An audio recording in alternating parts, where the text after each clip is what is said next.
I was around 6 or 7 when this happened, sometime in the early 2000s, and it's one of those memories that stayed with me in flashes for years until my grandma finally filled in the missing pieces. My aunt was flying in that day, and for my family, that was a big deal. She had been living in another city for quite a while, and whenever she came to visit, it always felt like a small holiday. The airport we went to wasn't very large. Our city wasn't huge either, but because it was an important political center, there were always planes coming and going. To me, it felt busy and exciting. I remember skipping a little as we walked inside, holding onto my grandma's hand, talking her ear off about what I'd say when my aunt walked out. The area where we waited was right by the sliding glass doors that led from baggage claim. You could see travelers collecting their suitcases and heading toward the exit, which for a kid like me was a little like watching people step out of a TV screen. I wouldn't stop chattering about all the random things that popped into my head, until suddenly my grandma's hand clamped down on mine. When I looked up, she gave me this sharp look, the kind that made me close my mouth immediately. At first I thought I'd said something wrong, but she wasn't looking at me. She was leaning slightly toward the people next to us, listening. The two of them were arguing quietly, but with this intensity that made it obvious it wasn't a casual disagreement.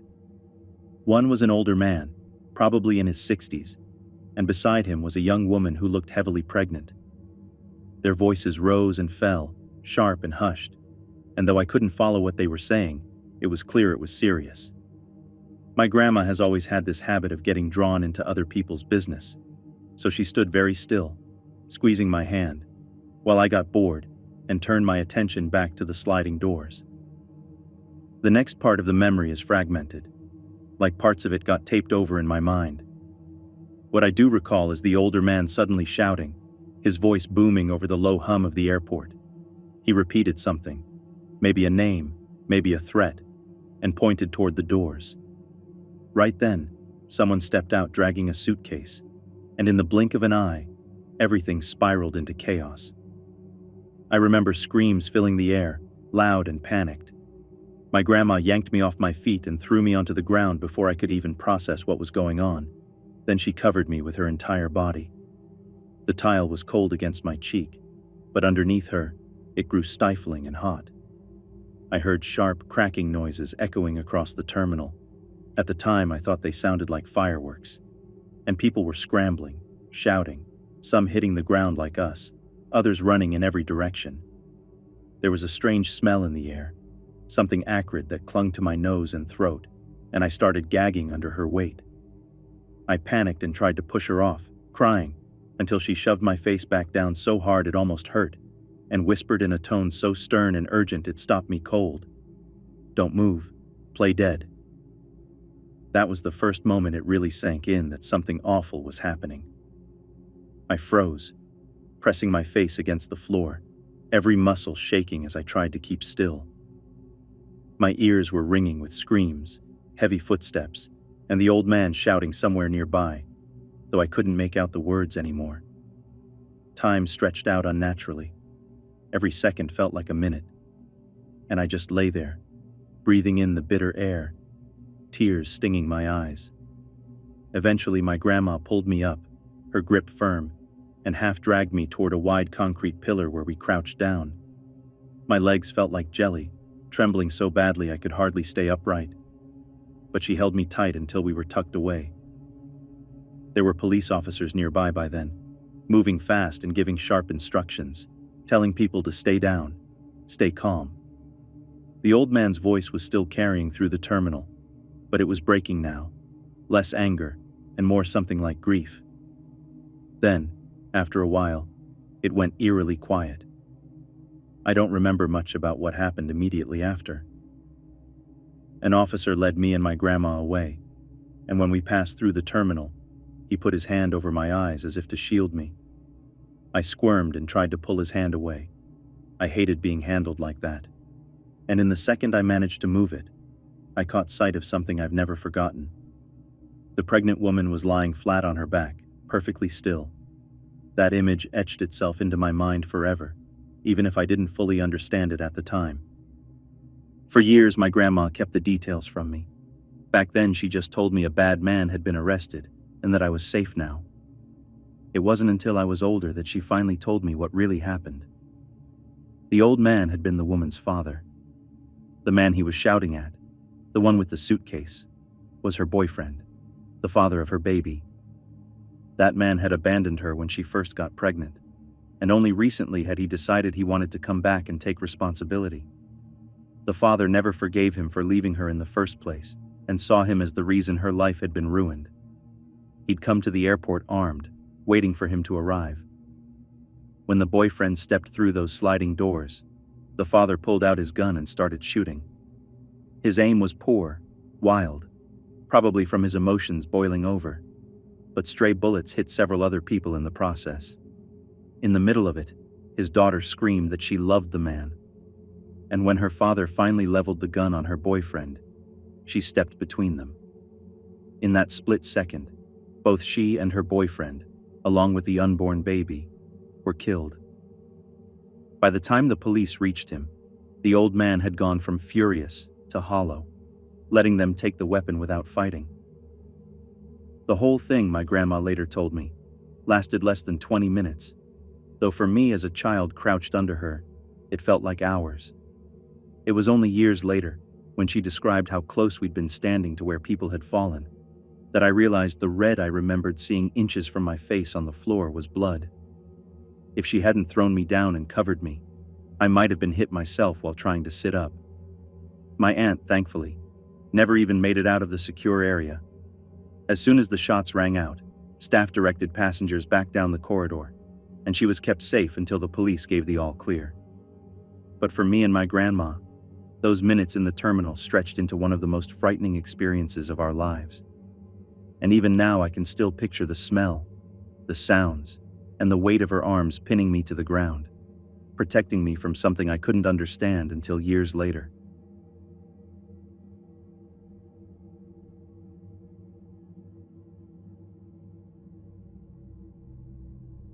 This past summer, my younger sister and I went out of state to visit family and friends. She was 16 at the time, and I was 18, and people always comment on how much we look alike, except she's taller than me by a good 5 inches, and carries herself in a way that makes her look older than she really is, so we get mistaken for people in their 20s a lot. We're also both really loud and obnoxious when we're together, which my parents hate, but honestly, it's kind of our thing. Anyway, we got to the airport and, as expected, my parents freaked out a little before sending us off. And since our local airport is pretty small, it doesn't take long to figure out where to go once you get through security. We found our gate and had at least an hour to wait because our flight kept getting delayed due to some emergency landing another plane had to make. The terminal itself is tiny. You go left to get to some gates, right to get to the others, and there are a few shops and restaurants in between. But we ended up at the gate closest to the food area. There were maybe 3 other gates down past us, but for the most part it felt empty, and with our flight having so few passengers, there were probably 100 empty seats around us. I was sitting on the floor charging my phone and watching Netflix. My sister was in a chair next to me doing the same thing, and then this really weird older guy just sat directly across from us, even though literally every other seat was free. He had this super skinny frame, like something out of a horror movie, and immediately gave me bad vibes. At first we ignored him and kept joking around, making dumb comments about how long the flight was taking, cracking little jokes, the usual stuff we do. But I started noticing that he laughed at almost everything we said, even things that weren't funny at all, like, "Do you want water?" or "Wow, this is taking forever." My sister and I share this sort of sixth sense about creepy people, and I was already feeling uneasy. But I kept watching him anyway because I like to know what's going on around me. Then my sister texted me saying, "I think this guy is taking pictures of me." And at that moment, something in me went into full protective mode. I didn't even respond at first. I just looked up, and sure enough, she later told me he had his phone tilted right at her. She said she could tell without a doubt, the way teenage girls sometimes notice when someone is trying to sneak a photo, and he wasn't even trying to hide it. The second I realized what was happening, he got up and left like he'd been caught doing something he shouldn't, and I just felt this mix of anger and disbelief. I asked my sister what had happened. She explained everything, and I wanted to go after him. So I walked down our row of gates a few times, looking for him. But he was gone. We texted Mom and she completely freaked out, telling us to notify the gate agents and get a security guard involved. But since I couldn't even find him anywhere, I didn't push it further at that moment. The weirdest part, honestly, was that he never came back to our gate and didn't board our flight at all. He had just been sitting across from us for no reason other than to creep us out. Nothing happened after we got on the plane, but the memory stuck. My sister was obviously shaken.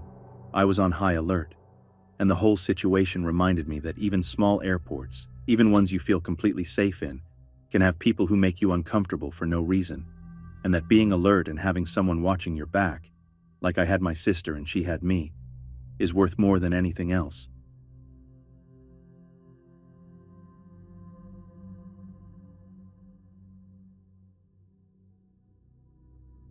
When I was about 10, my mom and I flew to Austin to see my dad during one of my school breaks. I had a phone back then, but only because my parents were always traveling for work and wanted to check in, so it wasn't like I used it all the time. My mom is a smoker, and airports have this glass cigar room that she likes to use, but she didn't want me in there, so she decided I'd hang out in the bookstore nearby while she stayed by the door, making sure she could see me. Before we split up, she told me something really important. If anyone started giving me bad vibes or made me uncomfortable, I was supposed to text her, "I really want this book," and she would come running. I thought it would be fine. I'm a reader, and bookstores are basically my happy place. So I wandered in, thinking I could lose myself in books for a while without a single problem. After a few minutes, I noticed a man walk in. I don't remember his face, but I remember his gray suit and shiny black shoes. At first I didn't think much of it, but then I realized he kept showing up near me. I was in the thriller section, and he walked right past. I moved to another section to check out books on the racks in the middle of the floor, and somehow he ended up there too, just on the other side.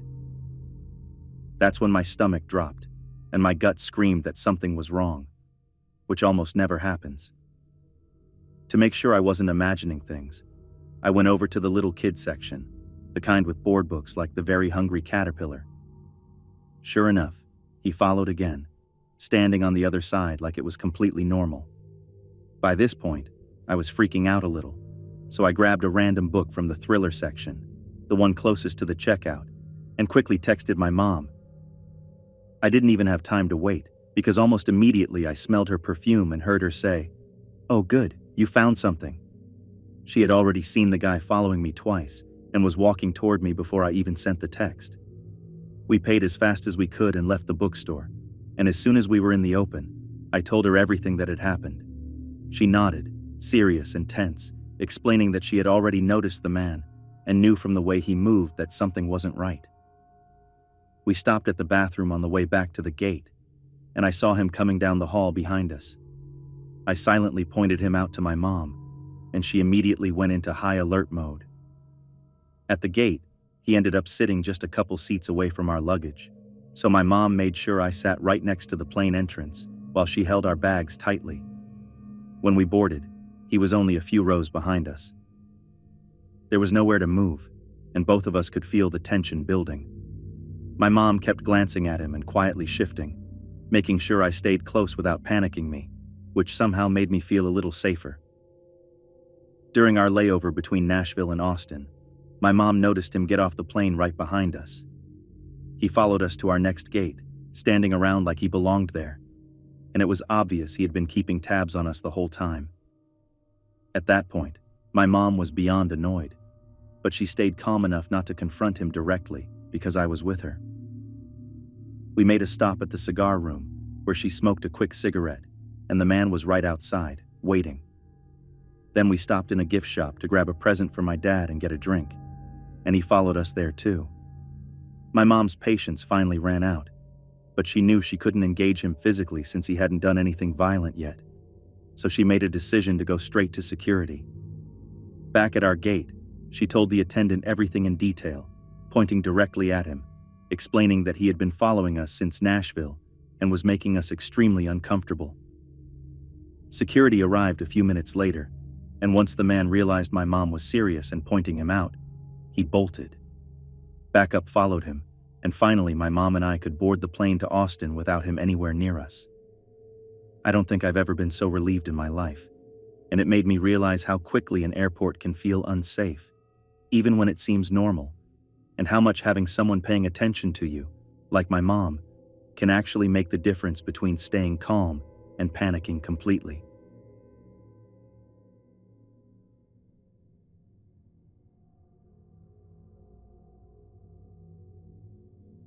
When I was 11, my aunt ended up in the hospital with kidney stones while she was very pregnant with her second kid. My mom was the only one in the family who could get time off at the last minute, so she booked a flight to Tennessee first thing the next morning. We were heading down to help take care of my 1-year-old cousin until my aunt got better. Then we'd fly back home to Omaha. Since this was before online booking was really a thing, we ended up with a crazy 5-hour layover in Chicago. I don't remember if it was Midway or O'Hare, but the airport was massive, like huge enough that it felt like we could get lost forever if we weren't careful. Even at 11, I was tall for my age and often got mistaken for someone older, which, as I was about to find out, made me a target for creepers. This was the first time it happened to me, but unfortunately, it wasn't the last. To kill time during the layover, my mom and I wandered around the airport, exploring shops, grabbing a bite to eat, and just seeing everything the place had to offer. Security wasn't nearly as strict as it is today, but there were still plenty of checkpoints, and somehow, at every one we passed, I noticed the same man. He had a hat and a trench coat on, looking odd. His clothes were clean, but there was something under it all that made him seem almost homeless, like he didn't belong anywhere. He was older, hadn't shaved in a while, and for some reason, I had seen him at every checkpoint we'd been through. I grabbed my mom and whispered that I thought he was following us. She didn't even need me to say more. She'd already noticed him, and had been taking me through the checkpoints in a kind of zigzag pattern to try and shake him off. By the next security checkpoint, though, he was gone, and we finally relaxed a little, thinking maybe he had caught his own flight. We went into one of the bigger stores just to kill time, and I started checking out the Beanie Babies, because of course I had to see if there were any new ones I didn't already have. Then I got that same strange stomach-flipping feeling you get when something just isn't right. I looked up and saw my mom staring at something not far from me, her eyes huge and her face completely tense. Suddenly she yelled, "Hey, what are you doing? Get away from my daughter!" And I spun around to see that same man standing near me, pretending to look at the toys. He didn't even hesitate. He just took off as soon as she yelled. My mom grabbed me immediately, and we went straight to airport security to report him. I have no idea if they ever found him, but they helped us get safely to our gate, and we stayed there until our flight finally left. He never actually touched me or tried to do anything beyond following, but my mom told me later that when she saw him near me, her maternal instincts kicked in so hard that she just reacted instinctively.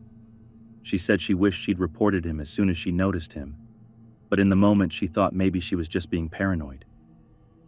After that day, my mom and I both agreed that it was better to be safe than sorry, a lesson I've carried with me ever since.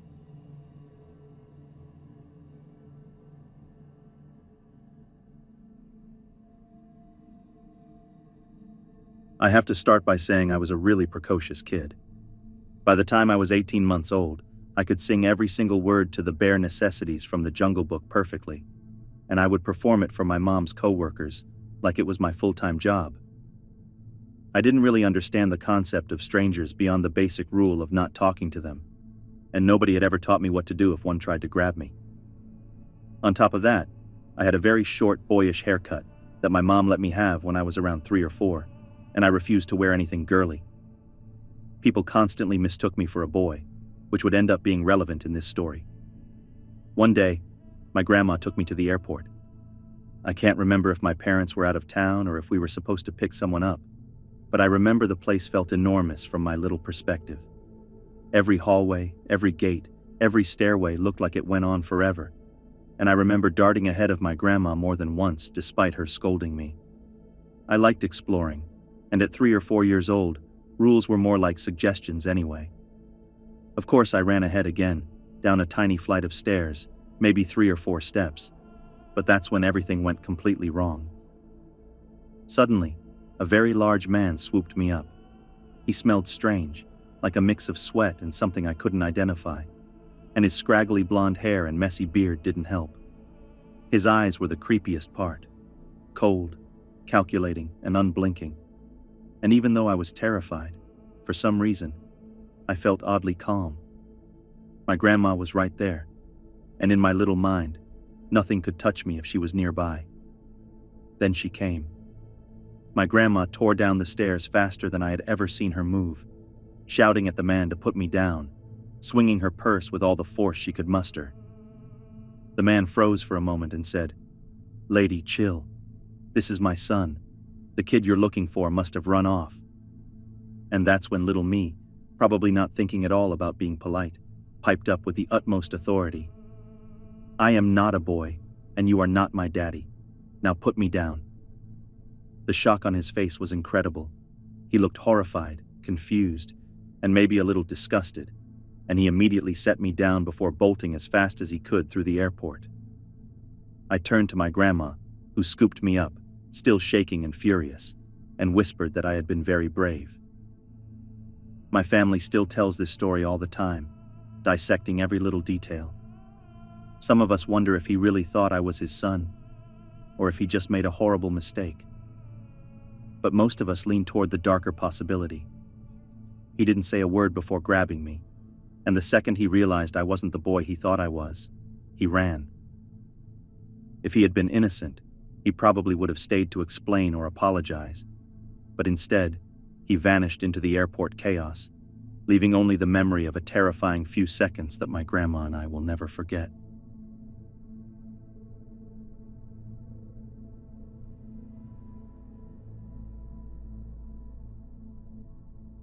This happened a few years ago, back when my sister and I were around 14 or 15. We'd flown alone a bunch of times before, as unaccompanied minors, and never had a single problem. Honestly, we were used to airports feeling like another part of our routine, but this one incident shook me more than anything else had up to that point. We were on our way to Russia and had a layover in a major US airport. We still had a couple of hours before boarding, and at the time we were standing by the counter trying to sort out a paperwork issue. I was leaning against a pillar, chatting casually with my sister, when this man stumbled into the gate area. At first glance, he looked fairly normal, maybe in his early 30s. Brown hair, thinning at the crown, average height, wiry build. He wore black loafers, jeans, a plain t-shirt, and a denim jacket, and carried only a single tennis racket, no bag or anything else. That detail stuck out immediately because it was so unusual. Most travelers lug around at least a backpack or purse. As he got closer, I realized why he was walking so oddly. The guy was clearly drunk from something he'd bought at the duty-free. I made a quiet, joking comment to my sister about it, half hoping I wouldn't have to sit near him on the plane. Then something happened that made my stomach drop. Our eyes met. He grinned, this huge, unsettling grin, and started moving straight toward us. That's when my brain went into overdrive. Something about the way he was looking at us screamed trouble. He stopped right in front of us and asked, "Do you girls speak Russian?" In Russian, girls is not just a general term for young women, so he could clearly tell we were teenagers. I opened my mouth to lie, planning to say no, but my sister, in her usual friendly but oblivious way, said yes. That grin just widened, and suddenly my chest felt tight. He asked if we lived near Moscow, and we said yes. At that point, he looked almost gleeful, like he'd stumbled upon something he'd been hoping for. He asked if someone would be picking us up, and I assured him repeatedly that yes, someone was.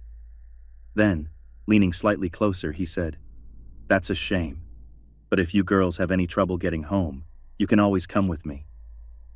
I forced a polite but firm, "No thank you," and eventually, he got the hint and walked away. After he left, my sister and I exchanged a look, part disgusted, part nervous, and then let out an awkward laugh.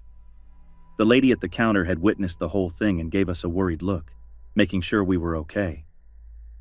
Once our paperwork was done, we headed over to the seating area and tried to forget about him. A few minutes later, I noticed him again. Thankfully, he didn't spot us this time. He plopped down in a seat a few rows away, immediately passed out from the alcohol, snoring a little. Boarding time was creeping closer, and I silently hoped he would stay asleep and miss the flight.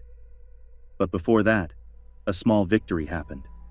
Someone, probably the counter employee, had called security about him.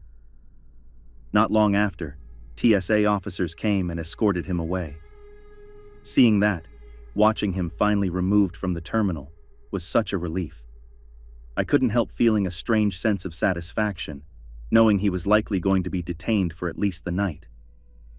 Now, I mostly tell this story as a funny anecdote when talking with friends, exaggerating his ridiculous grin, or how ridiculous it was that he thought he could get away with it.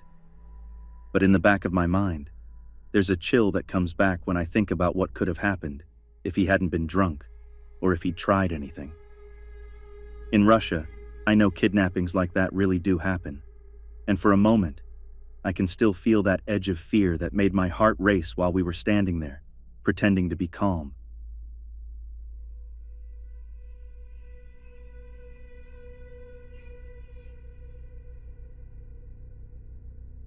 Back in January, I went to Washington, D.C. with some family friends who I'm really close to. I come from a tiny town of about 11,000 people, so the idea of a city even remotely like D.C. was terrifying to me. I was sure I'd get pickpocketed, mugged, or at the very least shoved around in crowds. I mean, TV had really drilled into my head that big cities were basically war zones of chaos and danger. Needless to say, I breathed a huge sigh of relief when the trip ended without any incidents like that, though my nerves were stretched the whole time. Our flight back was a nightmare of delays. The 6 a.m. flight ended up being pushed back 3 or 4 times due to weather, and by the time we finally landed in Denver, Colorado, it was around midnight.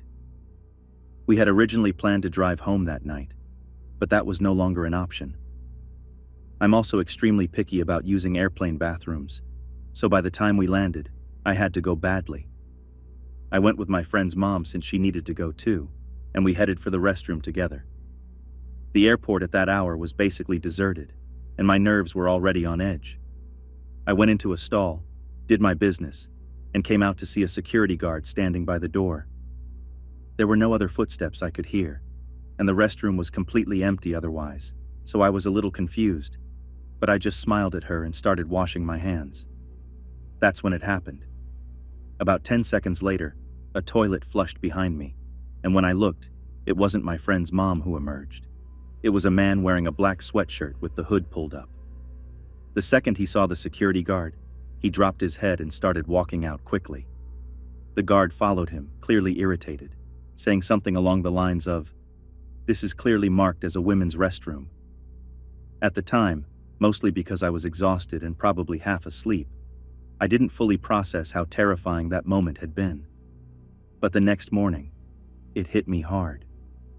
A man had somehow entered the women's restroom without making a single sound, in a place that was almost completely empty at midnight. He didn't even look at me, didn't make a move, and only pretended to flush the toilet before trying to walk out. The thought of what could have happened made my stomach turn. He could have jumped me, dragged me somewhere, or done any number of horrible things. I kept replaying it in my head, silently thanking the security guard over and over for noticing him, for being alert, and for preventing what could have been something truly awful. I never told any of my friends' family, and I don't think I ever even told my parents the full story, though my mom may have known something happened. That small moment of vigilance probably saved me from a situation I don't even want to imagine.